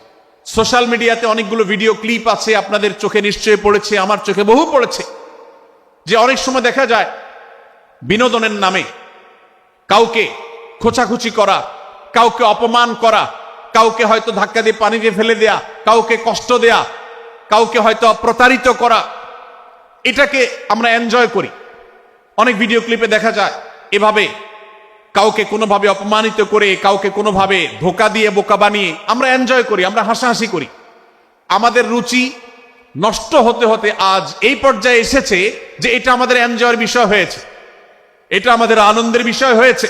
ভাইরা আমার, সূরা হুজরাতের এই আয়াত, অর্থাৎ 11 নম্বর আয়াত, এই আয়াত বলছে আমাদের জন্য কোন মুসলমানকে, কোন মানুষকে ব্যঙ্গ বিদ্রুপ করা হারাম। কোন মুসলমানকে ব্যঙ্গ বিদ্রুপ করা কি হারাম। অতএব আপনি রসিকতা করেও যদি কারোর সাথে ব্যঙ্গ বিদ্রুপ করেন এবং সেটা যদি তার মনে কষ্ট হওয়ার কারণ হয়, তিনি যদি সমাজের মানুষের কাছে হেয় প্রতিপন্ন হন, তাহলে ইসলামী শরিয়ার দৃষ্টিকোণ থেকে সারা বিশ্বের সমস্ত ওলামাদের ঐক্যমতে সেটা হারাম। আমরা চুরি করা হারাম জানি, আমরা ডাকাতি করা হারাম জানি, আমরা মাদক সেবন করা হারাম জানি, আমরা নামাজ ত্যাগ করা হারাম জানি। এই সমস্ত হারাম থেকে আমরা অনেকেই বেঁচে থাকি, কিন্তু আমি আমার মুসলমান ভাইয়ের চরিত্র হনন করছি, শুধুমাত্র সাধারণ জীবনযাত্রার ক্ষেত্রে করছি তা নয়, এমনকি ধর্মের নামে, ইসলাম প্রচারের নামে, দাওয়াতের নামে আমরা আমাদের প্রতিপক্ষ মুসলমান ভাইকে নিয়ে অনেক সময় ব্যঙ্গ বিদ্রুপ করি, হাসাহাসি করি, তাকে ছোট করি, তাচ্ছিল্য করি, হেয় করি, তার সম্মানহানি করি। আমরা জানি না আমাদের প্রিয় নবী সাল্লাল্লাহু আলাইহি ওয়াসাল্লাম এর একটা হাদিস আমাদের সামনে রয়েছে, সহিহ মুসলিমে বর্ণিত হয়েছে। নবী করিম সাল্লাল্লাহু আলাইহি ওয়াসাল্লামের এই হাদিস আজ সবচাইতে অসহায় হাদিস। অসহায় হাদিস এই জন্য বললাম যে আজকের এই হাদিসের উপরে কেউ আমল করে না, এই হাদিসটাকে কেউ পাত্তা দেয় না, এই হাদিসকে কেউ গুরুত্ব দেয় না, অথচ এই হাদিস প্রত্যেক মুসলমানের বুকে বুকে ঝুলিয়ে রাখা দরকার। এই হাদিস আমাদের ঘরে ঘরে ঝুলানো দরকার, এই হাদিস আমাদের অফিসগুলোতে শোভা পাওয়া দরকার, এই হাদিস আমাদের জীবনে বাস্তবায়ন হওয়া দরকার। নবী করিম সাল্লাল্লাহু আলাইহি ওয়াসাল্লাম সেই হাদিস বর্ণনা করেছেন। আবু হুরায়রা রাদিয়াল্লাহু তাআলা আনহু তিনি বলেছেন, লা তাহাসাদু, লা তাহাসাদু, হে মুসলমানরা, তোমরা কেউ কাউকে কখনো হিংসা করবে না, কেউ কাউকে হিংসা করবে না। আমাদের মধ্যে হিংসা আছে না নাই? হিংসা আছে না নাই? আমরা একে অন্যকে হিংসা করি। একদল মুসলমান অন্য দল মুসলমানকে হিংসা করে, কেউ কারো ভালো দেখতে পারে না। ভাইরা আমার, আল্লাহ নবী বলেছেন, লা তাহাসাদু, তোমরা একে অন্যকে হিংসা করো না। ওয়ালা তানাজাসু, কেনা বেচা করতে গিয়ে কেউ কাউকে ধোকা দিও না, প্রতারণা করো না। ওয়ালা তাবাগাদু, তোমরা একে অন্যের সাথে শত্রুতা বিদ্বেষ পোষণ করবে না। ওয়ালা তাদাবারু, তোমাদের কেউ যেন কারোর পেছনে লেগে না থাকে, কাউকে অবজ্ঞা যেন না করে। ওয়ালা ইয়াবি আহাদুকুম আলা বাই'i আখিহি, এবং তোমাদের কেউ যেন আরেকজনের কেনাবেচার উপরে সেখানে ইন্টারফেয়ার করে সে যেন সেখানে কোন প্রকার ক্ষতিগ্রস্ত কাউকে না করে। ওয়াকুনু ইবাদাল্লাহি ইখওয়ানা, হে মুসলমানরা, তোমরা আল্লাহর বান্দা, ভাই ভাই হয়ে থাকো। তোমাদের মধ্যে মত পার্থক্য থাকুক, দলগত মত পার্থক্য, অবস্থানগত মত পার্থক্য, থটগত মত পার্থক্য, মাযহাব মাসলাবগত মত পার্থক্য থাকুক, কিন্তু তোমরা আল্লাহর বান্দা, ভাই ভাই হয়ে থাকো। এক দলের মুসলমানকে আল্লাহ তাআলা ভাই ভাই হতে বলেন নাই, এক গ্রুপের মুসলমানকে আল্লাহ ভাই ভাই হতে বলেন নাই, এক বলয়ের মুসলমানকে আল্লাহ ভাই ভাই হতে বলেন নাই, নিজ দলের মুসলমানের সাথে আল্লাহ ভাই ভাই থাকতে বলেন নাই। আল্লাহ বলেছেন সকল মুসলমানদের সাথে ভাই ভাই হয়ে থাকার জন্য, ভ্রাতৃত্বের বন্ধনে থাকার জন্য। এজন্য আল্লাহ নবী সাল্লাল্লাহু আলাইহি ওয়াসাল্লাম সে নির্দেশ করেছেন। আল্লাহ নবী সাল্লাল্লাহু আলাইহি ওয়াসাল্লাম আরো বলেছেন, আল মুসলিমু আখুল মুসলিম, মুসলমান মুসলমানের ভাই, লা ইয়াজলিমুহু ওয়ালা ইয়াখযুলুহু, কোন মুসলমান কোন মুসলমানকে জুলুম করতে পারে না, তার আইল ঠেলতে পারে না, তার জমি দখল করতে পারে না, তার অধিকার নষ্ট করতে পারে না, তাকে কথা দিয়ে অত্যাচার করতে পারে না, ওয়ালা ইয়াখযুলুহু, তাকে অপমানিত করতে পারে না, লাঞ্ছিত করতে পারে না, ওয়ালা ইয়াকযিবুহু, তার সাথে মিথ্যা বলতে পারে না, ওয়ালা ইয়াহকিরুহু, তাকে তাচ্ছিল্য করতে পারে না। আত্তাকওয়া হাহুনা, আত্তাকওয়া হাহুনা, আত্তাকওয়া হাহুনা। নবীজি তিনবার নিজের বুকের দিকে তাকিয়ে দেখিয়েছেন, তাকওয়া এখানে, তাকওয়া এখানে, তাকওয়া এখানে। আমাদের অন্তরকে ভালো করতে হবে, সমস্ত মুসলমানদের জন্য উদার হতে হবে, কলিজাকে বড় করতে হবে, মনটাকে ব্রড করতে হবে, প্রশস্ত করতে হবে, অন্য মুসলমানকে ভাই মনে করতে হবে। কোন ভিন্ন মতের মুসলমানের সাথে শত্রুতা পোষণ করা যাবে না। ভাইরা আমার, অতএব এই হাদিসকে সামনে রেখে এই হাদিসের শেষ অংশে নবী সাল্লাল্লাহু আলাইহি ওয়াসাল্লাম বলেছেন, আল মুসলিমু কুল্লুল মুসলিমি আলাল মুসলিমি হারামুন দমুহু ওয়া মালুহু ওয়া ইরদুহু। এক মুসলমানের জন্য অন্য মুসলমানের তিনটি জিনিসকে আল্লাহ তাআলা হারাম করে দিয়েছেন। কোন মুসলমানের রক্ত এটা প্রবাহিত করা, কাউকে হত্যা করা যেরকম হারাম, কোন মুসলমানের সম্পদ অন্যায়ভাবে আপনি ভোগ করবেন, দখল করবেন, মেরে দিবেন, এটা হারাম। ঠিক একইভাবে কোন মুসলমানের সম্মান নষ্ট করবেন, ইজ্জত নষ্ট করবেন, সম্ভ্রম নষ্ট করবেন, অপমান করবেন, এটাকে আল্লাহ তাআলা হারাম করেছেন। আল্লাহ তাআলা আমাদের সবাইকে অন্য মুসলমানদের ব্যাপারে এরকম দায়িত্বশীল ভূমিকা রাখার তৌফিক দান করুন, বলুন আমিন। ভাইরা আমার, সূরা হুজরাতের 4 নম্বর আয়াতের এই শিক্ষাকে ধারণ করে আমরা কারোর প্রতি ব্যঙ্গাত্মক আচরণ করব না। অনেক মুসলমান আছেন অন্য মুসলমানদের নাম ধরে ধরে বিদ্রুপ ব্যঙ্গ করেন, নাম বিকৃত করেন। অনেক সময় আমরা রসিকতা করেও আমাদের অনেকের নাম বিকৃত করি। আল্লাহ সুবহানাহু ওয়া তাআলা এটাকে হারাম করেছেন। এমনকি নবী সাল্লাল্লাহু আলাইহি ওয়াসাল্লাম বলেছেন, লা তাকুল লিকাসিরিন ইয়া কাসিরু, কোন খাটো বা বেটে মানুষকে হে বেটে, হে খাটো এরকম বলে ডেকো না। নবী সাল্লাল্লাহু আলাইহি ওয়াসাল্লাম বলেছেন, এভাবে ডাকলে তিনি অপমানিত হন। আল্লাহ তাকে এভাবে সৃষ্টি করেছেন। আমরা অনেক সময় দেখা যায় একে অন্যকে খোঁচা মারতে গিয়ে তার গায়ের রং কালো হলে, তিনি দেখতে আকারে ছোট হলে তাকে আমরা ব্যঙ্গ করি, বিদ্রুপ করি, তাকে আমরা তাচ্ছিল্য করি, তাকে আমরা অপমান করি, তাকে আমরা অপদস্থ করি। ভাইরা আমার, এটা আমাদের জন্য হারাম। আমি আবারও বলছি, চুরি হারাম আমরা জানি, ডাকাতি হারাম আমরা জানি, আমরা অন্যান্য হারামের কথা জানি, কিন্তু এই যে এক মুসলমান অন্য মুসলমানের অধিকার নষ্ট করা হারাম, এটা আমরা জানি না। এক মুসলমান অন্য মুসলমানের নাম বিকৃত করা হারাম, এটা আমরা জানি না। এই ব্যাপারেও আমরা দেখেছি যা আমরা যারা ইসলামের দাওয়াতের কথা বলি, কোরআন হাদিসের কথা বলি, তারাও দেখা যায় সোশ্যাল মিডিয়াতে, ফেসবুকে একদল মুসলমান অন্য দলে মুসলমানদেরকে নানা বাজে উক্তি দিয়ে ডাকাডাকি করে, বিকৃত নামে ডাকে, বিকৃত উপাধি দেয়, খারাপ কথা বলে, অমুকের দালাল তমুকের দালাল ইত্যাদি ধারণা করে কথা বলে। এই কাজগুলো হারাম, এগুলো আমরা কখনো করব না। 5 নম্বর যে শিক্ষা আছে সূরা হুজুরাতে, সেটা হলো 12 নম্বর আয়াতে আল্লাহ রাব্বুল আলামিন এখানে কুধারণা করাকে হারাম করেছেন, মন্দ ধারণা করতে আল্লাহ তাআলা নিষেধ করেছেন, এবং গীবত করতে, পেছনে লাগতে নিষেধ করেছেন। ভাইরা আমার, এই একটি আয়াত অর্থাৎ সূরা হুজুরাতের 12 নম্বর আয়াত, এই আয়াতটির শিক্ষা ধারণ করে যদি আমরা আমাদেরকে শুধরাতে পারি, সংশোধন করতে পারি, তাহলে ইসলামের মেইন যে কাজগুলো আছে, ঈমানকে বিশুদ্ধ করা এবং শিরক মুক্ত ঈমান আনা, 5 ওয়াক্ত নামাজ পড়ার পর, বান্দার হক আদায়ের পর, এই আয়াতটির পর আমল করলে আপনার জান্নাতে যাওয়ার সবচেয়ে বড় বাধা দূর হয়ে যাবে ইনশাআল্লাহ। ভাইরা আমার, যে আয়াতে আল্লাহ তাআলা আমাদেরকে কারো প্রতি মন্দ ধারণা করতে নিষেধ করেছেন, গীবত করতে নিষেধ করেছেন, কারো পেছনে লাগালাই করতে নিষেধ করেছেন, সেই আয়াতে আল্লাহ রাব্বুল আলামিন বলেছেন, ইয়া আইয়ুহাল্লাযীনা আমানু ইজতানিবু কাসীরাম মিনায-যন্ন, হে ঈমানদারেরা, হে মুসলমানরা, তোমরা কারোর প্রতি ধারণা, মন্দ ধারণা তোমরা করো না, এটা থেকে বিরত থাকো। অনেক ধারণা অর্থাৎ মন্দ ধারণা, এটা গুনাহ, এটা থেকে বিরত থাকো। ইন্না বা'দায-যন্নি ইসম, কারণ কিছু কিছু ধারণা অর্থাৎ যেগুলো মানুষের সম্পর্কে কোনো তথ্য উপাত্ত ছাড়া নিছক ধারণা প্রসূত মন্দ ধারণা করা হয়, সেগুলো গুনাহের কারণ, সেগুলো অপরাধের কারণ, সেগুলো কবিরা গুনাহ, সেগুলো পাপাচার, সেগুলো আল্লাহর অসন্তুষ্টির কারণ, সেগুলো আল্লাহর অবাধ্যতার কারণ। এজন্য ভাই, কারোর প্রতি মন্দ ধারণা করা যাবে না। এক্ষেত্রে আমি জানি আমাদের ব্যক্তিগত পর্যায়ে কারোর ব্যাপারে কোনো কিছু কথা উঠেছে অথবা সামান্য একটু সন্দেহ তৈরি হয়েছে, আমরা তার চরিত্র নিয়ে টানাটানি করি। আমরা জানি না একজন মুসলমানের চরিত্রের মূল্য কত বড়। আমার কাছে সুস্পষ্ট প্রমাণ আসার আগ পর্যন্ত কোন মুসলমানের চরিত্র নিয়ে আমার ব্লেম করবার কোনো অধিকার আমার নাই। এই জন্য একজন মুসলমান কখনো কারো প্রতি কুধারণা করবে না, মন্দ ধারণা পোষণ করবে না, খারাপ ধারণা পোষণ করবে না। আল্লাহ তাআলা আমাদেরকে এমন মুসলমানের সম্পর্কে খারাপ ধারণা করা থেকে বেঁচে থাকার তৌফিক দান করুন। ভাইরা আমার, কিছুটা বিশৃঙ্খলা দেখা যাচ্ছে। আমরা আপনাদেরকে বিনীতভাবে অনুরোধ করতে চাই, অনুগ্রহ করে সবাই বসে পড়ুন। যারা দাঁড়িয়ে আছেন তারা একটু বসে পড়ুন, সবাই যার যার দায়িত্বে বসে যান। আপনি আরেকজনের চিন্তা না করে আপনি একটু বসে যান। ভলান্টিয়ার ভাইরা প্যান্ডেলের ভেতরে পেছনে কি হচ্ছে আপনারা একটু দেখুন। ডান পাশে যে সমস্ত ভাইরা আছেন, ভাইরা আপনারা আমার কথা শুনুন। ডান পাশে আমার প্যান্ডেলের ডান পাশে যারা আছেন, আপনাদেরকে আমরা অনুরোধ করছি, ওয়াজ মাহফিলের মঞ্চে, তাফসীর কোরআন মাহফিলের প্যান্ডেলে এসে আমরা যদি বিবাদ বিতণ্ডায় লিপ্ত হই, আমরা সে বিষয়ে আলোচনা করছি, আল্লাহর ওয়াস্তে আমরা বিবাদ বিতণ্ডা বন্ধ করি। আপনারা একটু শান্ত হন, আল্লাহর জন্য একটু সবর করেন। ভাইরা আমার, এদিকে যে কিছুটা বিশৃঙ্খলা দেখা যাচ্ছে, আপনাদেরকে আমরা অনুরোধ করছি আপনারা একটু বিশৃঙ্খলা বন্ধ করুন। ভাইরা এখানে যারা দাঁড়িয়ে আছেন সবাই বসে যান, সবাই বসে যান, সবাই বসে যান। যশোরের মানুষের দুর্নাম হোক, আপনারা কি চান? আপনারা কি চান যশোরের মানুষের দুর্নাম হোক? তাহলে আশপাশে ভাইরা ওনাদেরকে সবাইকে বসায় দেন, বসায় দেন, কাউকে দাঁড়ায় থাকতে দিবেন না। ভাই সবাই বসেন, সবাই বসে যান। এখানে যারা দাঁড়িয়ে আছেন সবাই বসেন, অনুগ্রহ করে সবাই ধৈর্য ধারণ করেন এবং বসেন। আজকের এই মাহফিল সুন্দরভাবে শেষ হোক। আপনারা কি চান কি চান না? ভাই আপনারা কি চান কি চান না? যদি আপনারা চান, অনুগ্রহ করে আমার ডান পাশে যারা বিশৃঙ্খলা করছেন তারা বসে যান। আপনাদেরকে আমরা অনুরোধ করছি এখান থেকে বসে যান। আপনারা কি ডক্টর মিজানুর রহমান আজহারী সাহেবের আলোচনা শুনতে চান কি চান না?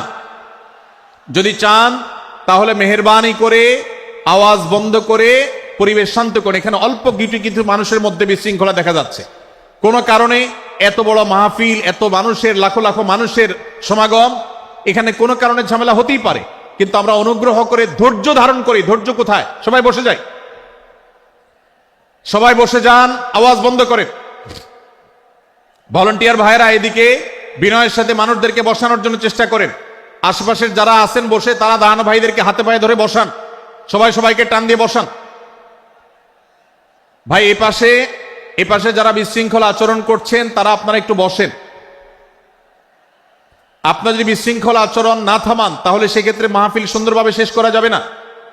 আমার আলোচনার শেষের দিকে আমরা আলোচনা শেষ করে এশার নামাজ পড়বো, তারপরে আমাদের শেষ অধিবেশন হবে ইনশাআল্লাহ।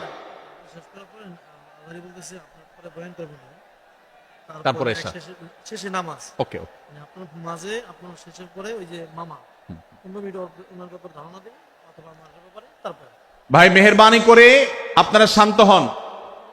আমাদের আলোচনার পর আজকের আমাদের প্রধান আকর্ষণ এবং প্রধান বক্তা ডক্টর মিজানুর রহমান আজহারী হাফিজাহুল্লাহ, তিনি আসবেন, তিনি আলোচনা করবেন। তারপরে আমরা মাঠে ইনশাআল্লাহ সবাই জামাতের সাথে এশার সালাত আদায় করব। আমি কয়েক মিনিটের মধ্যে আলোচনা শেষ করব, আপনারা মেহেরবানি করে শান্ত হন। জাযাকুমুল্লাহ খাইর। ভাইরা আমার, আমি যে জায়গাটা ছিলাম, সূরা হুজরাতের 12 নম্বর আয়াতে আল্লাহ রাব্বুল আলামিন আমাদেরকে সূরা হুজরাতের 5ম শিক্ষা দিয়েছেন। মুসলমানদের জন্য যা গুরুত্বপূর্ণ তা হলো আমরা কারোর প্রতি মন্দ ধারণা করব না। এক্ষেত্রে ডক্টর আব্দুল্লাহ জাহাঙ্গীর রাহিমাহুল্লাহর একটা উক্তি আমার মনে পড়ে। তিনি বলেছেন যে আজ আমাদের যারা ধর্ম চর্চা করি, আমরা যারা নিজেদেরকে প্র্যাকটিসিং মুসলমান মনে করি, আমাদের সবচেয়ে, হুজুরদের সবচেয়ে পছন্দের গুনাহ হলো মন্দ ধারণা করা, অন্যের ব্যাপারে খারাপ ধারণা করা। অমুক অমুকের দালাল, তমুক তমুকের দালাল, কোন তথ্য উপাত্ত ভিত্তি প্রমাণ ছাড়া নিছক ধারণার উপর ভিত্তি করে অন্য মুসলমান ভাইকে আমি এরকম নানা তকমা দিয়ে আমরা কবিরা গুনাহে লিপ্ত হচ্ছি। আমরা এই বদ ধারণা করা, মন্দ ধারণা করা যে কবিরা গুনাহ অনেকে জানি না।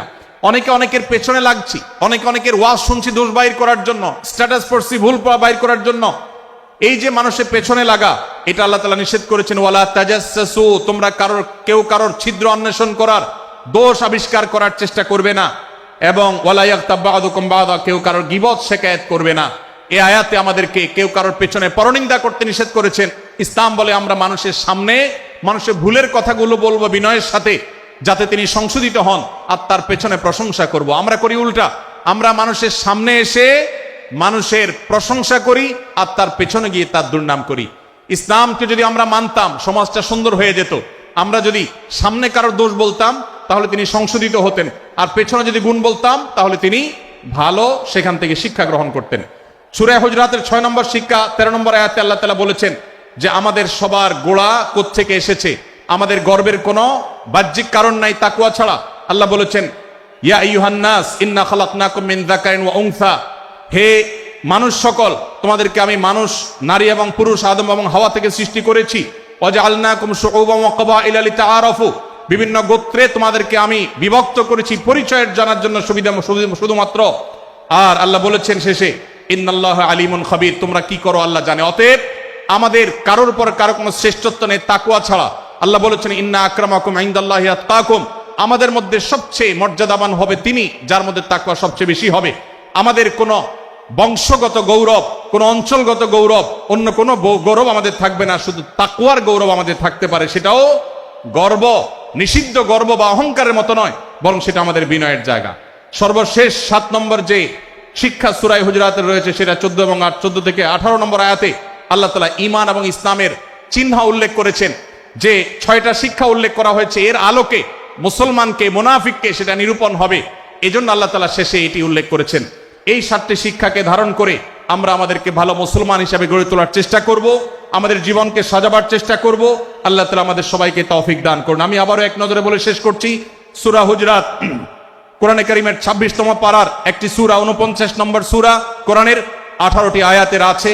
1 থেকে 5 নম্বর আয়াত পর্যন্ত আল্লাহ রাসূলের সাথে আদব লেহাজ বজায় রাখা, শিষ্টাচার মেনটেন করা এবং সম্মানীয় ব্যক্তিদের সাথেও এখান থেকে আমরা শিক্ষা নিয়ে আদব লেহাজ বজায় রাখা, তাদের সামনে আগ বেড়ে কথা না বলা, আগ বেড়ে কাজ না করা, উচ্চকণ্ঠে কথা না বলা, এই শিক্ষা আল্লাহ দিয়েছেন।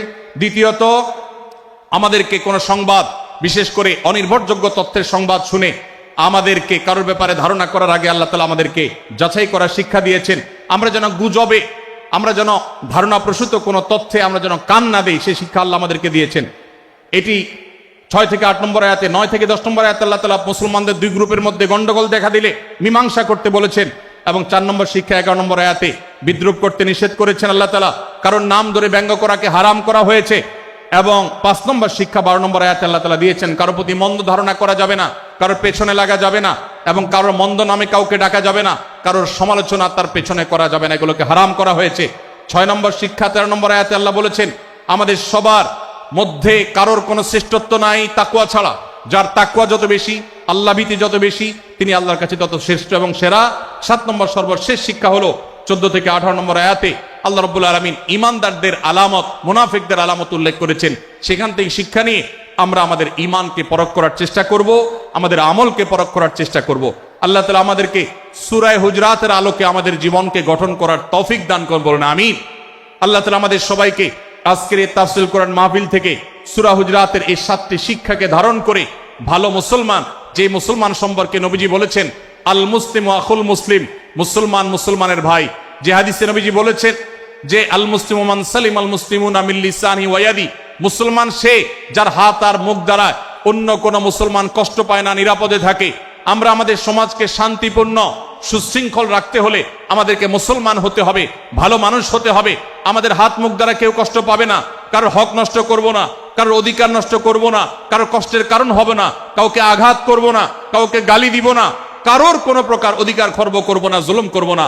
আল্লাহ তাআলা আমাদের সবাইকে কোরআন এবং হাদিস যে মুসলিমের চিত্র অঙ্কন করেছে, কোরআন এবং হাদিসে মুসলিমের যে রূপরেখা বর্ণনা করেছে, কোরআন এবং হাদিসে যে আদর্শ মুসলমানের চিত্র উপস্থাপন করেছে, আল্লাহ আমাকে, আপনাকে, আমাদের সবাইকে সেই মুসলমান হওয়ার তৌফিক দান করুন, বলুন আমিন। ভাইরা আমার, আমরা মুসলমানরা যদি কোরআন হাদিসের আলোকের সে আদর্শ মুসলমান হতে পারি, বিশ্বের মানচিত্র পরিবর্তন হতে সময় লাগবে না, বাংলাদেশের পরিস্থিতি পরিবর্তন হতে সময় লাগবে না। তবে সবকিছুর আগে আমাদেরকে বদলাতে হবে, আমাদেরকে মুসলমান হতে হবে, কোরআন এবং হাদিসের বাস্তব অনুসারী হতে হবে। প্রকৃত কোরআন হাদিসের অনুসারী হতে পারলেই ইনশাআল্লাহ ইসলামের জয় হবে, কোরআন হাদিসের বিজয় হবে, মুসলমানদের বিজয় হবে, মুসলমানদের দুর্দিনের পরিবর্তন আসবে। আমরা বিশ্ববাসীকে দেখাতে পারবো আমরা সবচেয়ে আদর্শবাদী, আমরা বিশ্বের মানবতার সবচেয়ে বড় আমরা অনুসারী এবং মানবতাকে সবচেয়ে বেশি প্রতিষ্ঠাকারী। আল্লাহ তাআলা আমাদের সবাইকে, বিশ্ব মানবতাকে, আমাদের ইসলামের সৌন্দর্যকে আমাদের ব্যক্তি জীবনে চর্চা করার মধ্য দিয়ে, পরিবার এবং সমাজের চর্চা করার মধ্য দিয়ে ইসলামের সৌন্দর্যকে আল্লাহ তাআলা তুলে ধরার তৌফিক দান করুন। জাযাকুমুল্লাহু খায়রা ওয়া আখিরু দাওয়ানা আলহামদুলিল্লাহি রাব্বিল আলামিন। ওয়াসসালামু আলাইকুম ওয়া রাহমাতুল্লাহি ওয়া বারাকাতুহু।